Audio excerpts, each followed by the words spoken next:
Good afternoon, ladies and gentlemen. Welcome to another exciting and everything an amazing Propagandacast with me, your host, Pearl Dane, the one, the only master propaganda hero, like defender of the fatherland, off here to a 1v1 on Crossroads.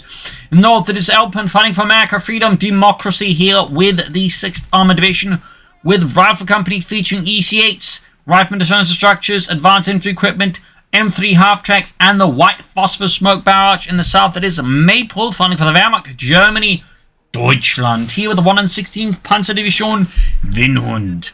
With Spearhead featuring mortar half-tracks, Panzer Tactician, reconnaissance flights, fragmentation bombs, and the Tiger tank.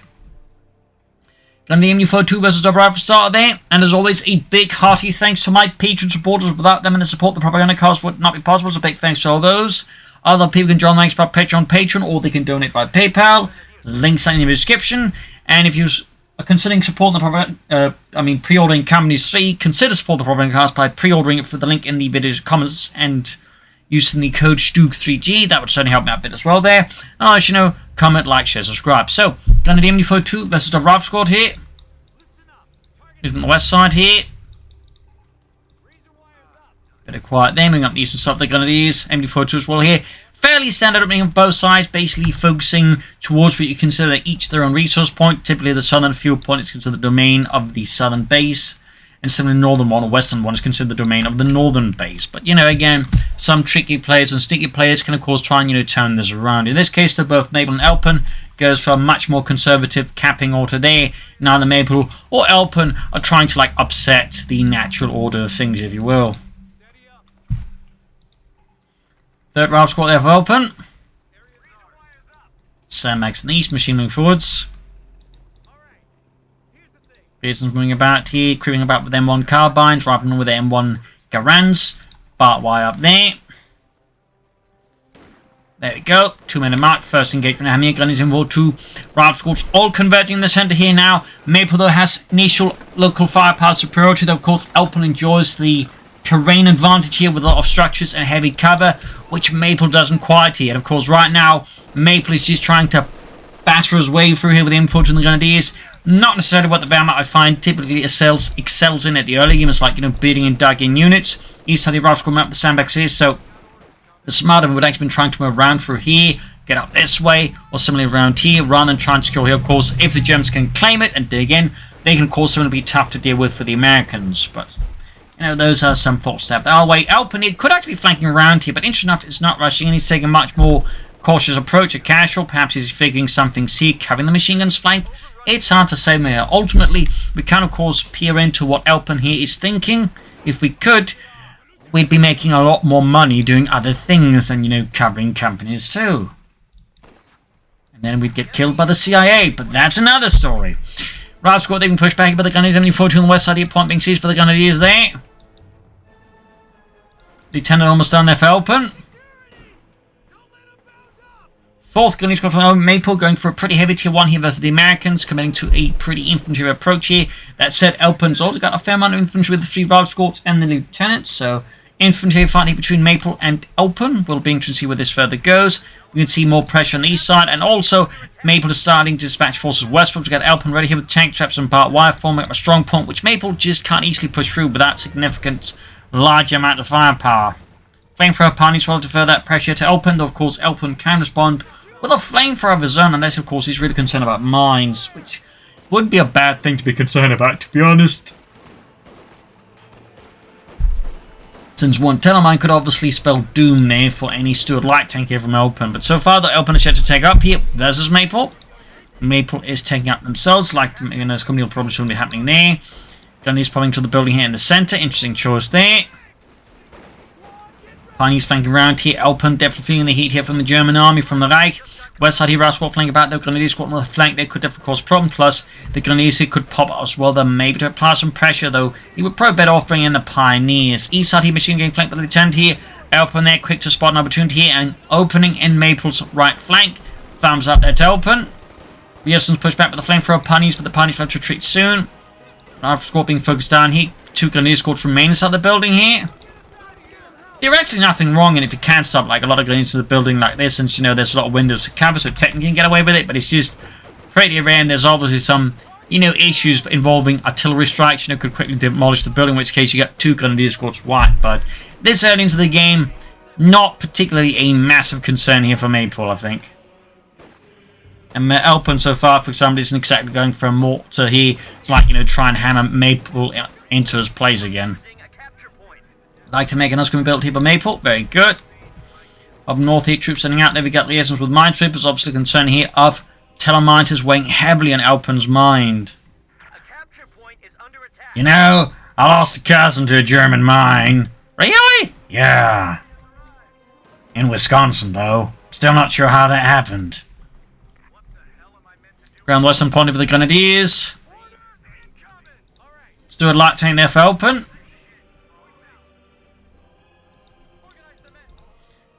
M5 wants to there.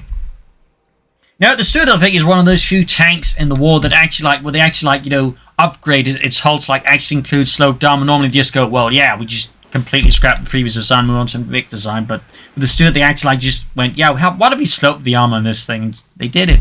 They also upgraded the armor, in which case you got the aim-fire one Stuart there. So little fun side now there. Tank part way in the EC up by the cutoff point, looking to, of course, deny the Germans any potential using the cover there. Lots of barbed wire by from Elpern, lots of barbed wire. Gonna use a light machine gun engaging here. Elpern's been at long range. Definitely back there. News for Elpern's infantry. Armoured Carter for Maple. Could go for second one to maybe take on a Stuart light tank, but more likely, of course, go for the Pack 40. Well, obviously, he actually goes for a mortar half-track here. Certainly, in most 1v1 matches, having a mortar is typically a very, very strong asset to have. And I'm particularly also say on a map like Crossroads, artillery in particular can be quite valuable.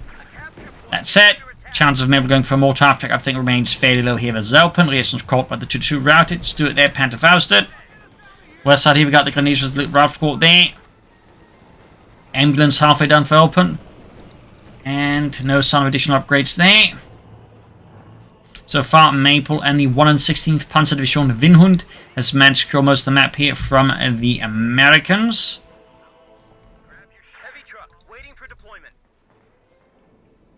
There we go. Pack 40 as expected. The Panzer Abwehr only 40. They will later create the Pack 50, by the way, which was basically a Pack 40, but with a much smaller, shorter gun, I mean. It apparently could also double as a light infantry gun, in a sense there. Yeah, little fun fact there. Little fun fact. Obviously also much more portable with a smaller anti-tank gun like that.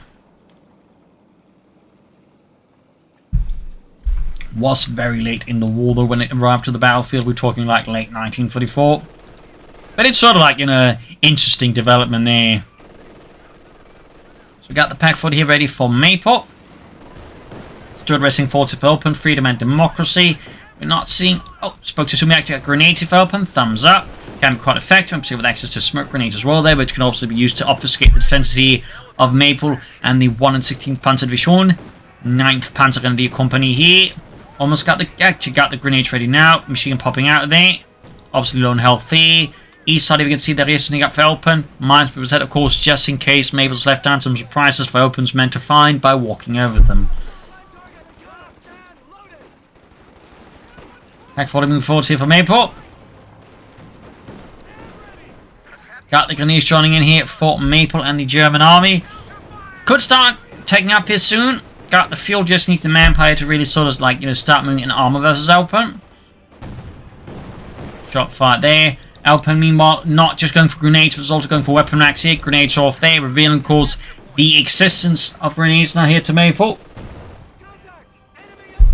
But it's actually fairly rare to see a player go both, just say, weapon racks and grenades. I don't necessarily think it's a bad idea. But obviously, it does, at least briefly, add a significant munitions load to your economy. Which, of course, is typically why players don't go for it. Because they're not super keen on, like, suddenly being, like, you know, really, like, you know, strapped for munitions. But other players are obviously a bit more like, yeah, I can manage this. I can manage this. I'm American, damn it. I can afford it. And he's right there. East side of Yamaka push back the reactions again. That's for Maple. No sign of tech. No mortar half-track either.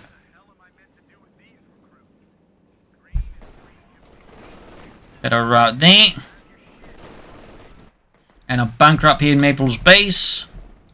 Elpern with a fresh push here. And we got a half-track for Elpern. Interesting choice there. Note it is the M3 half-track, which was primarily used by the Americans. They also had the M5. There's even the M7 half-track. But the M3 they kept for themselves mostly because it was actually the better version due to better armor quality compared to like the M5, for example, which was much more useful and least. Gunny squad needs to retreat, student moving 48, pack shoots, blasting away there at the Americans. Oh, got a wipe here, the lieutenant expires. Minor blow there to Elpern's chain of command. MU4 getting flanked the Ralph squad, charging with the BAS. Of course, there's also the threat of additional explosive surprises here for Maple, and there you go, got the M3 half-track out here. Pack being pursued here. Maple is in some pretty deep shicer here. Armor car being moved in, needs troops up to help stall this American all-star assault here from Elpern. Rushes in with the infantry. There you go. Pack stops up. He could get grenaded. Armored car about to get knocked out as well here. Gun is running. Punish running as well. The armored car explodes. And a cloud of fire and smoke and debris. Rascals, they push back as Maple's infantry puts enough fire and shots into them that the Americans decide to finally pack away. Going for another grenadier squad to replace one lost. That was also a light machine gun upgraded one. To the benefit of Maple, at least they didn't drop the light machine gun for Elpern to grab. Halfway they're falling back. Not really any troops are going to reinforce right away, so it's just going to pop back. Bit rare to see these, though I think they are quite good. I mean, they can heal troops inside. They can deploy medical supplies for ones outside. You can fire from inside the half-track. You can self-repair it. You got step on it. Like, it's a, I think, really excellent half-track. But it's just... Companies 2 just isn't particularly kind to like mechanized infantry tactics, unfortunately. And half-tracks in general. Unless they got massive anti-aircraft guns mounted on them. That's like the major exception there. Other bits around the point here in the west. Still, nice to see some half-track play there from Elpern, so 2 thumbs up there. Very nice to see that. Hopefully we get to see some more mechanized infantry play here from Elpern. He needs to attack with the Ralph squad, moving forward with the BARs, blazing a trail there of death at the Germans. Got 3 light machines upgraded, leaving just 1 squad to go here, which is also being upgraded. Half-track spotted, quickly disengaging in the face of the German grenadiers. In the centre, he's moving up. They're looking to slightly pressure here. Worth noting, of course, we're still not seeing any artillery from Maple or Elpern, though Maple has taken up and can actually start pushing for a Panther IV soon. Elpern, meanwhile, is not anywhere close to a tank himself. He can just barely take up. But, of course, crucially, he has no bazookas. Light machine gun dropped here, so Gunner's squad gets wiped out. Another blow here to Maple. Great work there by Elpern. Definitely some arguments there that Maple might want to start to be slightly more careful here, as just handing out, you know, wipes like that to Elpern is pretty bad. Plus, a light machine gun would be extra bad if Elpern gets his hands on it, which seems very likely. So needs to get that support more crop. He's got some panzers here soon versus Elpern. After rushing forward C. Going straight for that pack 40.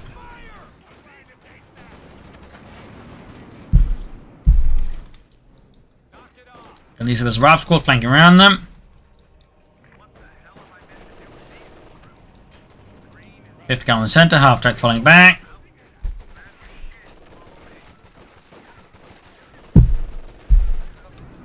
Skirmishing there, fix up the steward. It's same from the south here, catch my squad in the open. 50 cal something up, half-track blazing with its main gun there, it's 50 cal. And there he goes, upon the CoH2 that's way done there for Maple. Definitely has the fuel, just needs a bit of manpower, and they can unleash the power of the Panzerwaffe against Elpern, who's so fast keeping up the mechanized might of America. Well, the half-track's about to get blown open like a paper bag by the road. West side here, tanks being dug in there. Elpern playing himself, of course, for a German counter-attack. They're also pushing for the eastern fuel point. Soon, Maple can push for the Panther IV. Elpern, meanwhile, with the Major on the way there. He made a move, but he is still very short on anti-tank weapons that could stop a potential Panther IV from Maple, or a fast Ostwind, or a bunch of Stoogs, I guess. Back shoots Gunnese with the Rifle squad there on the west side. Here we got the Gunnese panic configurations there. 50 cal number 2 there for Elpern, freedom and democracy. Bring in more firepower to keep Maple's men's head down. Panther 4 on the way. And again, I feel like some artillery would be an excellent addition for either Elpern or Maple. In fact, both would benefit a lot from artillery here. Of course, Maple could consider the mortar half tech for something a bit more swift and more flexible. To try and catch Elpern there a bit off guard. Got the half tech still at it, slowly approaching Veterans 1 here. Killing Ludwig there. Pushing eastwards there.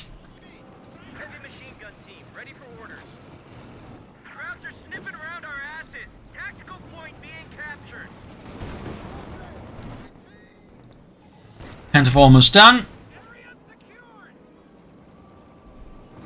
It's going to be a challenge there for Elpern. He does have some bazookas out now. Of course, can equip the Major with more. There we go. Elpern wastes no time to equip his men with a good old bazooka. Panther full there on the way. Quick rifle going to be unleashed against Rifle Squad. Elpern quick to back off here. Soon he's about to receive the armoured fist of Deutschland right onto his nose if he's not careful. There you go, 5th cal caught in a pretty bad spot here. Panther far away. Should definitely remember to upgrade the pinot machine. It does add a notable amount of DPS that can help you get infantry wipes or clear out support weapons a bit faster. So when you combine it with the other machine guns mounted in the tank there, so I typically always recommend upgrading the pin mount machine guns. East side, we got the half-track there, backed up with the Stuart going straight here. Interesting enough, he's just not, stuffing troops inside of it. He's even not even really coordinating it with infantry. He's just kind of using it like a very large, underpowered armoured car. Which is an interesting approach to it, I guess. Typically not how I'd recommend using the M5 M3 half-track there, but that's just me. Up north here, Point C's there. Pearson's Major falling back in the face of Maple's infantry, providing a strong obstacle there for them to have to punch through. You can soon go for the E8 here, which is definitely going to be a challenge there for Maple's armour. Will require Stugs, in my opinion. Eastern field when this is for the vehicle crew.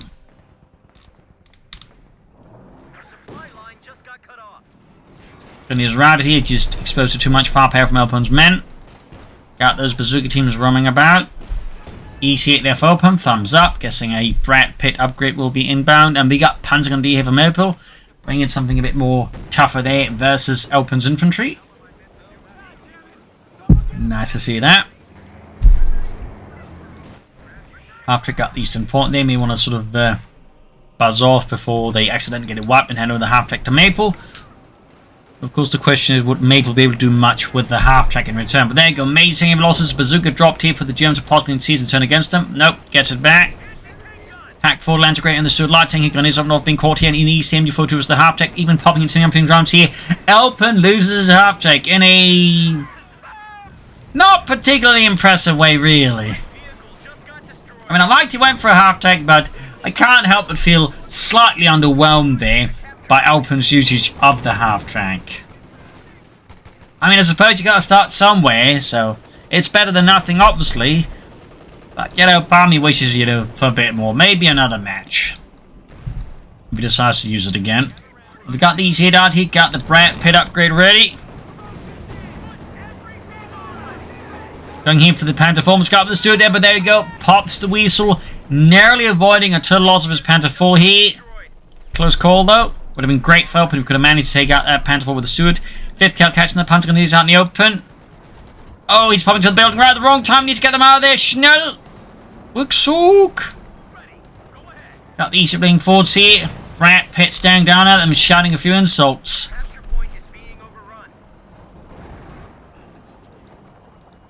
Light machine there grabbed, back by the Grenadiers. They suffered another infantry wipe here. Definitely looking a bit rough there for Maple.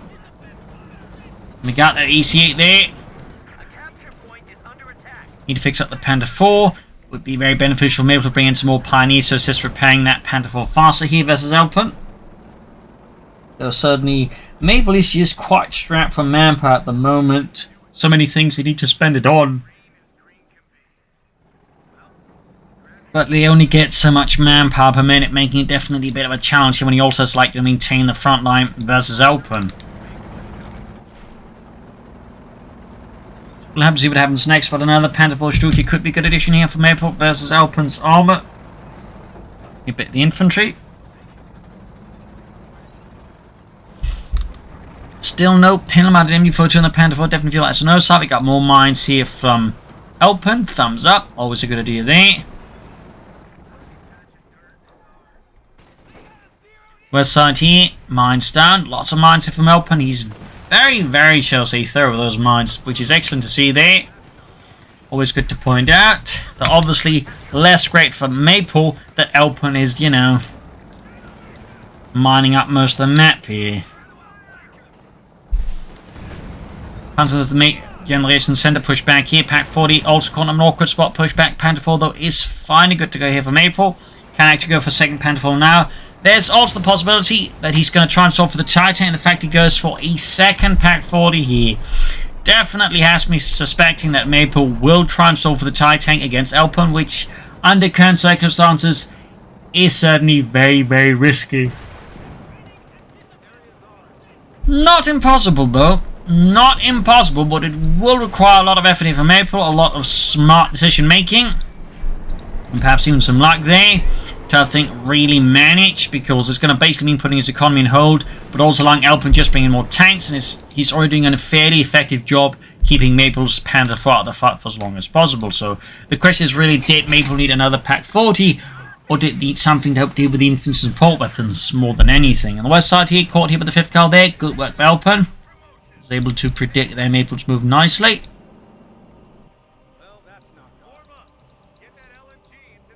Mines again here from Elpern.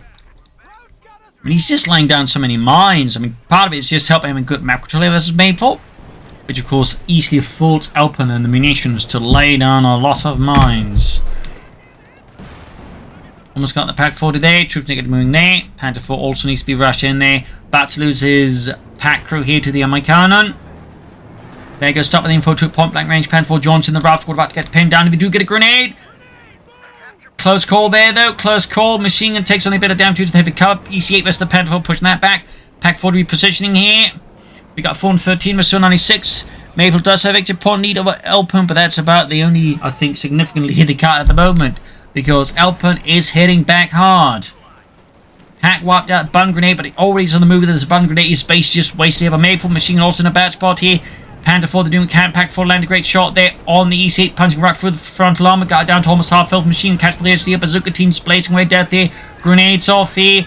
Almost got the EC8, but he's going to lose the Panther 4. Think it. Oh, yeah. Lost the Panther 4, and he didn't get the EC8 either. Might get it still, though. Gotta be close, gotta be close. Another Panther 4. Whatever plan he had there, of course, now has been discarded. Should have gone for that Panther 4 soon, in which case he had 2 tanks versus Elpern's EC8 here, in which case he would have won. He could also gone for Stoogs.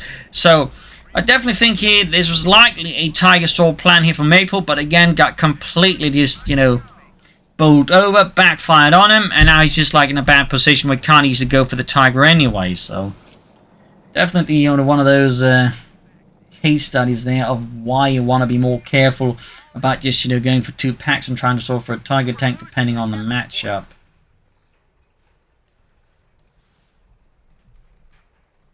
Because had he just gone for a second Panther 4, again, he would have won that engagement. But also, crucially, it would have then been, I think, much easier here for Maple to then try and stall for the Tiger tank with 2 Panther 4s backing up there. So this is also why I typically recommend getting out 2 tanks to help stall you for your bigger stuff there, rather than going for 2 anti-tank guns. Or 2 Stoogs, whatever. Just don't go for, like, you know, a pair of anti-tank guns in those situations. I mean, it can work out over it again. There's a reason why many people go for it, but it also obviously has some flaws here and there. It does have its flaws, depending on the opposition and the opponent. There you go, second EC racing straight ahead there. Got there Brett Pitt's cousin, Ralph Pitt. Panther's and EC8 failed to do any damage on the engine. Pack 40 cleared out there. You can see them able to continue to suffer against Elpern, who's just unleashing hell there upon. Almost got a wipe there though. That's a small win from Maple against Elpern. A small win. Bring in another Pack 40. Going for triple packs? It's a tricky one there. It's a tricky one. Again, there's a reason why anti-tank is overall popular. But that said, I think the issue right now for Maple is just Maple doesn't have the tools like just prevent Elpern from just running up to the anti-tank guns and murdering them with his infantry at the moment. I think that's sort of probably now more than ever. I'm just not a huge fan of, you know, Maple going for the packs like that. Gotta wipe the hill, Elpern. Handful of the DC-8 here. Smoke being deployed there, thumbs up. Roughly in the area he's expecting the packs to be as well. They're very good. And there you go, man. Just smoke in the pack. Nice work there by Elpern. Really good use of the Sherman smoke. Tends to be an overlooked element, by the way. Like, a lot of American players, you know, don't use the smoke ability in the Shermans, but it is really, really powerful and applied correctly. It can completely, you know, mess with an opponent's defense, and doing so pretty rapidly and efficient. Like, you can fire the smoke while your tanks are still moving. That is incredibly powerful. So, no. Really powerful ability, but also really overlooked ability. We'll, of course, have to see if it remains the same in Kamenets 3 once the Germans clearly get it on their Panzer IIIs. Or if there's going to suddenly like, be a lot of American players complaining about it. It's like, God damn, smoke on your tanks that can be fired? This is unfair. I've never seen anything like this, Relic. Never, ever, ever in all of my years of playing Kamenets 2 as the Americans. It's not like the Shermans in Kamenets 2 had a similar ability. I am disappointed and disgusted in you, Rally. It's like, yeah, about that. Anyways, fixing up the EC8 there. Third one on the way. I mean, obviously, just going for a lot of EC8s is really good. I mean, for a medium tank, they are incredibly cost efficient. They cost basically the same as the Panther IV Model J, while basically being better in pretty much every way. I mean, they're basically like, you know, mini Panthers. Like, very good anti-tank performance, quite durable, but also good versus infantry, and all in a very cost-efficient package. Yeah, the EC8 is just great. As you can see there, Elpern is definitely, you know, putting that on display. Plus, of course, you get the Pratt Pit upgrade, which is also really good. Smoke being deployed by Elpern against a mess up there with Maple's attack. Very good. Rifling it off here. Got the east in the move there.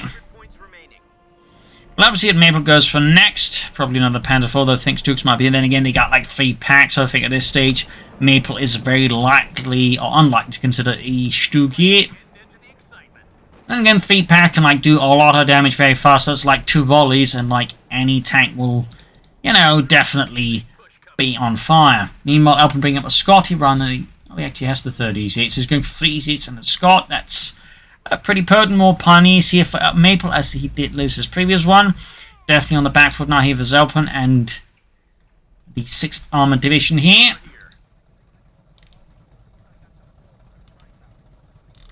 The EC8 was roughly, I think, the last model of Sherman before the war ended, though after the war he would still have some life. They'd still come up with a few upgrades. Yeah, for example, had the Super Sherman with the 105mm gun, as a fun fact. Which obviously had a bit more impact there. And I believe there's also some conversion using French turrets that looked a bit funny there as well. Got the Panzer with the Rifle Squad in the east. Straight to a mine there. Again, Elpern's mining there is definitely proved to be beneficial versus Maple. Further constrains their actions. Keeps Maple bottled up. I think another issue, of course, is we're kind of seeing again this, you know, the way of how the map should be perceived. You know, how people perceive it again, you know, with fuel, who belongs to what. He's just constantly attacking into here, which makes it easy for Elpern's like just, you know, do what he wants that way, while also leaving only a smaller force here. I think for Maple right now, the best choice would actually push up here, like try and swing around Elpern and try to attack Elpern from the angle he's not quite expecting. But so far, Maple just continue to attack down the same few angles here versus Elpern, which of course makes it much easier for Elpern to predict and set up countermeasures. Fragmentation bomb here being unleashed on the 5th cal there. Very ambitious. Could even catch the Scot here. There we go. Light bit of damage. Obviously, had an actual Scot been hit by fragmentation bombs from above like that, it would have been completely cooked off, as the, you know, would have set off the munitions in the turret, which, as you might notice, is open topped. There's the Rifle Squad here. And we can see there's a slight push on the west, but it should be like a larger push here, rather than just, you know, a single guy being sent in to, you know, get him and his friends into trouble. Packs push eastwards to the machine as well there. Panther moving towards the center. Maple is scattering the forces pretty thinly when they probably should be more focused on them for, like, you know, proper, like, just, you know, blow there against Elpern. Like, all attack in a more coordinated fashion. And again, we can see here, Elpern deploys smoke with the Sherman, messing with the packs, and Maple just, you know, force reposition the machine gun. So really powerful ability there. Really powerful, and should not be taken lightly. Should not be taken lightly at all. And again, I'm so surprised more American players don't make use of it, because it is really good. There you go, though. Triple packs up on the EC8, they almost got it. Obviously, the EC8 is a bit more healthy compared to regular tanks, which does help. There you go, white phosphorus. Further making it difficult to Elpern to make use of, or Maple to make all use of all these anti-tanks in the same spot, because you can just, negate them with the white phosphorus, charging them with the EC8C, then charging outwards as realizes runs up front from the anti-tank, and see a little awkward there for Elpern. But for the most part at this point, Elpern is very much in command of the field here. Maple is just kind of floundering about here, and seemingly just reacting more than acting versus Elpern. Struggling here to keep up with the rapid pace, but also just the aggressive use of smoke here by Elpern, which constantly negates all of Maple's anti-tank guns and machine guns.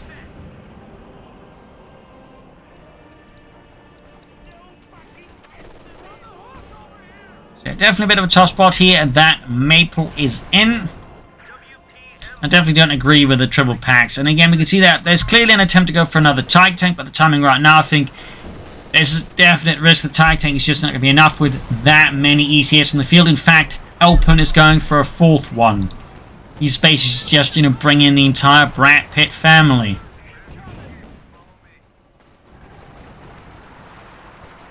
You got Brat Pitt, Ralph Pitt, Bob Pitt, and of course his Hungarian cousin, Armano Pitt. He's really from Italy, but he moved to Hungary and then moved to America. Bit of a long story. Yeah, that's going to be a hell of an armored force here, and Maple is just going to have 3 packs. Panther maybe a Tiger tank trying to stop it. And if Elpern didn't use the smoke on the EC8s, it'd be much easier for the 3 packs to stop them. Also didn't use the white phosphorus, but as you might notice, Elpern of course is quite smart when it comes to dealing with the packs. Again, Maple is just basically bunching them up, which makes it certainly easy to deal with them using white phosphorus and regular smoke here. And there you go. Massive armor charge backed up at the Scott here.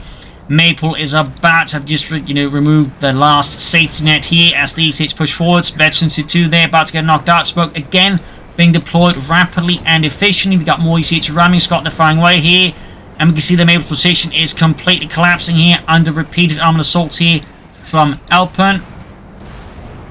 More E6 arriving, more to fire here. Just full E6 wreaking havoc on Maple.